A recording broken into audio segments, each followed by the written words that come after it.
ញ៉ាំប្រើផ្ទាល់បាទញ៉ាំប្រើបានដល់មកប៉ុងទេបាទរយៈពេលប្រើ5ទៅ6ថ្ងៃយើងដឹងថាវាយ៉ាងម៉េចនៅក្នុងខ្លួនយើងណាកាលពីមុនវាផ្សេងដល់ពេលយើងប្រើបានរយៈពេល5ថ្ងៃទៅវាផ្សេងបាទសូបងថ្ងៃនេះខ្ញុំមកដល់ខេត្តសៀមរាបបងអាចជំរាបបានថានៅក្នុងភូមិនេះភូមិអីស្រុកអីបងបាទភូមិនេះគឺភូមិអញ្ចាញសង្កាត់នគរធំក្រុងសៀមរាបខេត្តសៀមរាបបាទហើយពីមុនបងមានបញ្ហាកាពះពោះវៀនអត់ទេបាទពីមុនខ្ញុំមានបញ្ហាកាពះពោះវៀនវាជីឆ្អល់ក្នុងពោះអញ្ចឹងទៅដល់ពេលខ្ញុំបានហូប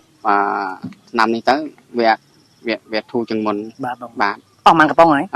ត្រូវអស់មួយកំប៉ុងណាបាទហើយអាធូររបៀបម៉េចបងអាចជំរាបបានទេធូរហ្នឹងវាបាត់ឆ្អល់កាលពីមុនវាផើមកវាឆ្អល់មកលើអញ្ចឹងវាឆ្អល់ចង់ដង្ហើមដល់ពេលខ្ញុំបានហូប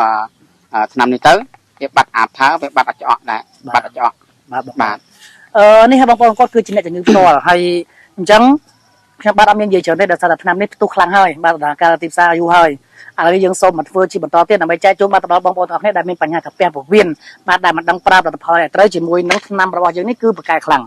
អញ្ចឹងជាចុងក្រោយបងមានអីផ្ដាំផ្ញើទៅដល់បងប្អូនថាគាត់ដែលមានជំងឺកាពះពោះវៀនតើគាត់គួរតែប្រើថមមីលីដែរឬក៏អត់បងបាទខ្ញុំសូមផ្ដាំផ្ញើដល់បងប្អូនដែលមានបញ្ហាជំងឺកាពះពោះវៀន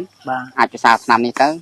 វាបាត់មែនចង់បានផលិតផលបាទថមមីលីឯកទេសព្យាបាលកាពះពោះវៀនបាទផលិតផលរបស់ប្រទេសអាមេរិកយកទៅប្រើប្រាស់លោកអ្នកអាចតាក់ទងបានតាមលេខទូរស័ព្ទរបស់ក្រុមហ៊ុនតែមួយគត់នៅលើកញ្ចក់អេក្រង់នេះឬក៏អាចឆាតចូល page ដើម្បីពិភាក្សាពីគ្រោះជំងឺដែលឥតគិតថ្លៃ